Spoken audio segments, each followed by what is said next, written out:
360, Sharon Beck, Libre, and we really had no stronger partner over the last 4 years than Americans for Prosperity. So thank you for all that you do. So let's go ahead and take a look at the map.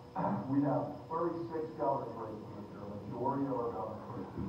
19 incumbents are up for re-election. I want to take a quick look at them in 3 categories. First, we have 17 states, 10 Republican held, 7 Democrat held, where they're not currently competitive. The states we're going to continue to watch, but right now they're not currently competitive. So let's knock those off the map. Of the 19 states left, we have 10 states, 6 held by Republicans, 4 by Democrats. These states are, to some degree, competitive. They're states that RGA either has or will invest in going forward this year. But I really want to focus on the last category.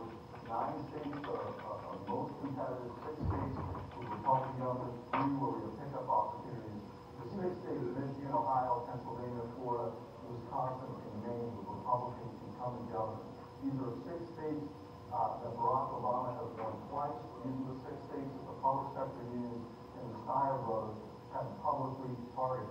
The 3 states, Connecticut, Illinois, and Arkansas, these are all 3 states where our candidates in the case of Connecticut are tied, or in the case of Arkansas and Illinois are currently leading.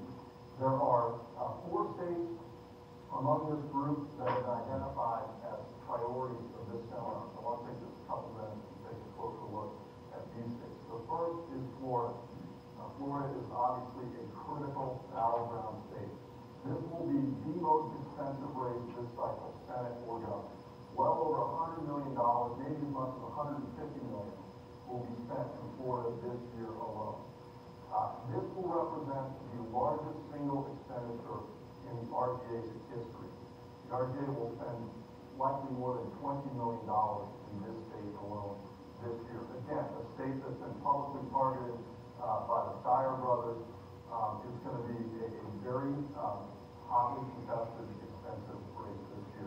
And there could not be a more clear contrast in this race between Governor Scott and Charlie Crist. Governor Scott has rolled up his sleeves and put policies in place to make Florida an engine of economic growth. The unemployment rate is down 5 points. 540,000 net new private sector jobs have been created in his term. Florida is second only to Texas in terms of overall job creation. Now, he's running against good time Charlie Crist over here. He is literally the ultimate political opportunist. There's a great joke that Governor Scott tells us for the Democrats and a Republican walking the bar, and the bartender says, "Case on the head." More importantly, when Crist was governor, the state shed 800,000 private sector jobs. The unemployment rate went from 3.5% to 11%. So there's a clear contrast in this race. 3 months ago, Governor Scott trailed by 12 points. It was looking pretty nice. Over the last 8 weeks, the RGA and the Scott campaign have put $12 million into this race just over the last 2 months. Today, for the first time, Governor Scott's job approval is over 50%.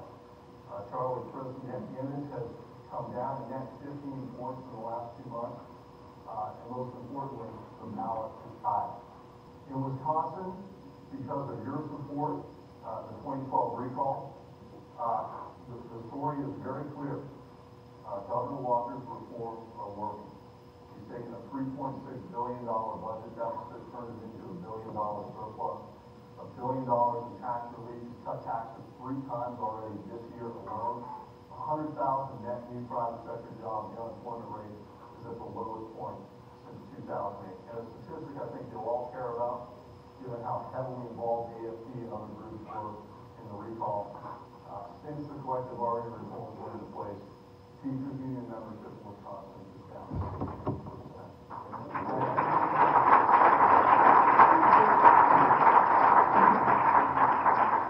Wisconsin, it was a really tough battle in 2012.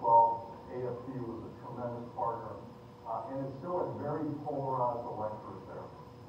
Walker's floor is pretty high, probably 47, 48, but his ceiling is pretty low. I don't see him probably getting beyond 54, 55. So it's going to be a state we're heavily engaged in. The RGA has already put $18 million into Walker over the last 4 years. We're not going to let up now. We put $2 million in this spring. AFT's been on the air, Walker's been on the air, and the governor currently leads by 6 points. This is a race we're going to have to be engaged in right on until the end. He's running against Mary Burke. Mary Burke of their family owns and operates Trek Bicycle, and she has committed $8 million of her own money for this race. So one we're going to be heavily involved in. Michigan, the guy on the left, Governor Snyder, is a self-described one tough nerve. We now like to call him the comeback kid. The unemployment rate is down 4 points in Michigan. He eliminated the anti-competitive Michigan business tax. He's provided strong leadership to save Detroit. And he's really got he did this small little thing. He took the home of UAW and he made it a run for the world state.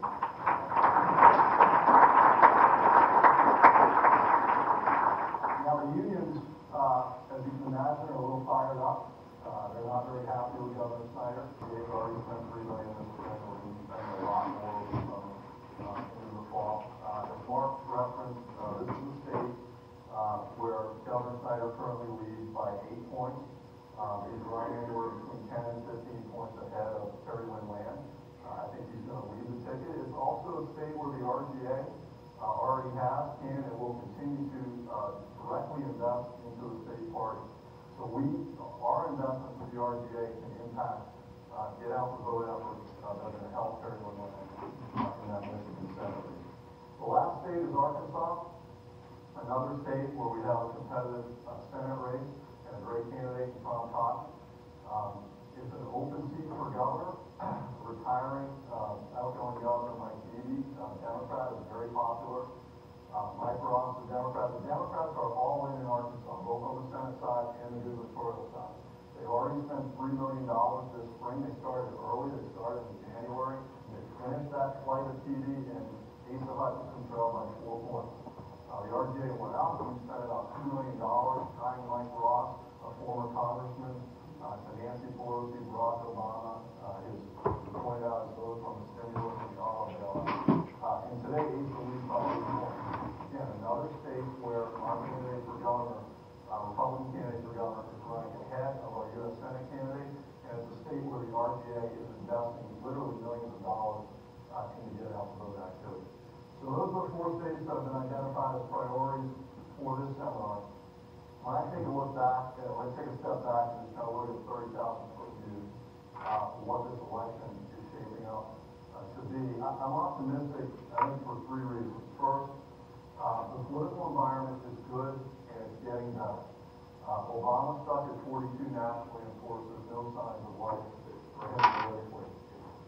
As Rich mentioned yesterday, it's an off year. This is going to be a more Republican electorate by nature. That third of freedom-minded voters is going to occupy a greater percentage of the electorate this year. Turnout's going to be closer to 50% in most states, most of these competitive states, as opposed to 70% in the 2012 presidential. And then when you look at the most interested voters, the voters who are most interested in this election, there are voters. We have a 4 to 5 point advantage both in the House, Senate, and governor's races numerically across the board. So the political environment is good. You look at the Senate now. In the 36 states where we have governor's races, there are 25 U.S. Senate races. That's a tremendous overlap. You go back 30 years to 1994, 75% of the time, we win the governor's race, we win the U.S. Senate race on the same day. Maintaining a strong correlation between winning governor's races and winning Senate races. Unlike in 2012 in states like Missouri and Indiana, where our candidates for governor were having to run away from our Senate candidates. This year, our candidates for governor and Senate are really reinforcing one another both on the messaging and the get out to both sides.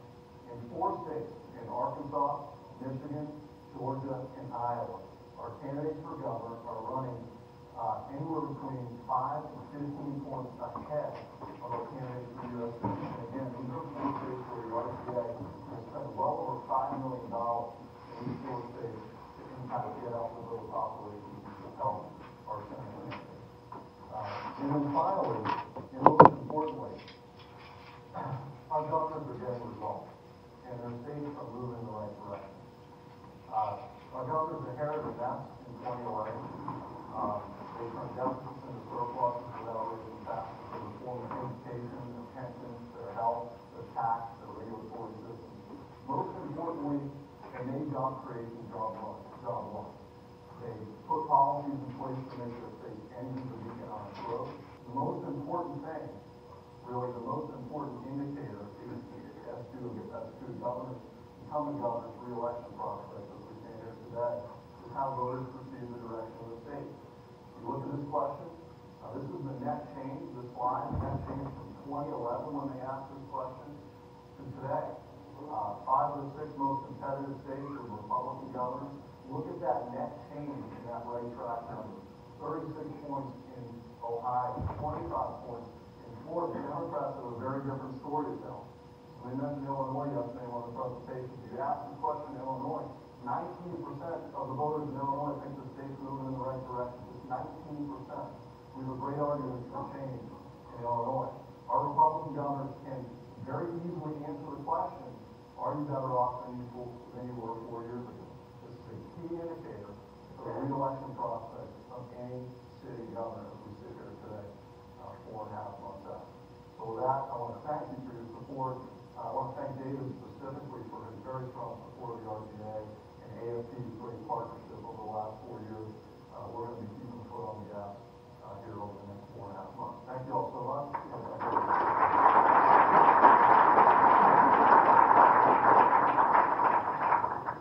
Thank you, Phil. I'm going to wrap up now with just a quick summary of the path forward. We've shared with you the House, the Senate, and the Gubernatorial landscape. We know as the year moves forward, there'll be more and more organizations investing in cities, and those that feel to be proud and be part of the breakthrough is that. We just want to be support to help dramatically shift that landscape. But what you're going to see in a lot of the investment community is what we think is our comparative advantage. And I wrap this up. We promised you after 2012, one of our lessons learned is we needed to build a permanent ground infrastructure in West Alabama State. In the last 2 months, we've doubled the size of our infrastructure in the competitive state from 400 to 800 ground. We're not there. We are building an infrastructure for long term. When we talk about the investment for 2014, in many cases, it's beginning to build the staff that will help us in 2016, 2018, 2020, beyond. Now, as we close into the last 60 days, I shared with you one investment payments in our own operations. It doesn't mean we'll be completely off the airways. What we've found is that because of that leasing restriction, you cannot mention payments to be name by name in the last 60 days as a 501c4 organization, which is what many of our partner organizations want. So, we are going to announce and launch a new 527, which many of you are familiar with is also known as a super PAC. The reason for it is it gives us, we think, another tool in the box that will enable us to do one PAC for in closing 60 days and be more direct in what we're trying to accomplish. Many of you in this audience already contributed to super PAC and are comfortable with that disclosure. If you are such an individual and you wish to partner with us, we would ask you to consider that part of your pledge is allocated to the new Freedom Partners Act. For those of you who understand how the preference was to continue in a way where you're not disclosed, the traditional vehicles will still be available to you. But for those of you who are comfortable and understand the need to be more specific in what we're advocating for in the closing 60 days of election, we would ask you to consider this as part of your contribution. When we met in January, we told you our budget for 2014 would be $290 million, and it still is. You'll see on this pie chart that we focus a lot, we talk about the media, it's what the media covers. And you can see that if you were to add $80 million from the action funds, that's $69 million already. Basically, the media will end up being about $87 million on the overall budget. But as you see, that is not as much as the investment I'm still out there. We acknowledge it gets less coverage, but it is more important, and it is what we do as our competitive advantage building long term. We also are continuing to invest in our data operations. We've made tremendous strides there. For those of you interested, right after this session, there'll be Breakout, led by Michael Palmer and Emily Seidel, will talk to you more about the progress we've made there. Mark Holden's presentation has preceded ours, shares you some information we gathered from our new competitive intelligence we'll continue to build out. And we share with you as well the investment information in higher education and an intellectual foundation we use to help build our issue at. Keep in mind why we do this, why we engage in these activities in 2014, is that the Republican budget been offered to spend $1 trillion less over the next 10 years in the Obama budget. Spending is a critical issue as well as health care. If Republicans can control the House and the Senate, we would expect to be one of the last opportunities to make significant strides to repealing Obamacare. I acknowledge the President will never sign legislation to repeal it, but it does provide the opportunity to begin to defund central elements of it and begin to peel it back. That's why we're engaged in this issue. If it remains the law of the land for 2 more years, we move that one forward. So, as we move forward, I thank you for your support that you've given us. We thank you for helping us to defend those members who stood in the gap under the onslaught of this administration. Thank you very much, Mark. Thank you, Jim. So our last meeting, we had breakouts on the second day, and we had a lot of positive feedback on those. We're going to give that opportunity to you now if you want to go to the breakout on the 3 just up above on the 5th floor in Monarch. Voter turnout is in Monarch 1. One folks in the hallway to guide you. Voter turnout is on the data, the persuasion, the get out the vote messaging. That's in Monarch 1. Candidate ID support and training is in Monarch 2. Youth engagement is in Monarch 3. And if you're interested in the battleground Texas efforts, that's something where our competitive intelligence efforts have been key to uncover what the left is doing to turn Texas. And as you all know, in an electoral situation, in a presidential race, if Texas flips, we're toast. And then finally, here's a copy of the Democracy Alliance giving report, and you can pick up a copy if you want to mark holding reference. The one thing I would urge you to do is not to contribute to this bill. Not. Don't be confused. All right, we will break down for Jack here in 1120, where State Senator Joni Ernst from Iowa, Congressman Cory Gardner from Colorado, and Congressman Tom Cotton from Arkansas will talk about the Senate in more detail. Thank you. Undercurrent under the surface makes the mainstream get so nervous. It's time for purpose, for news to serve us, not with propaganda they use to hurt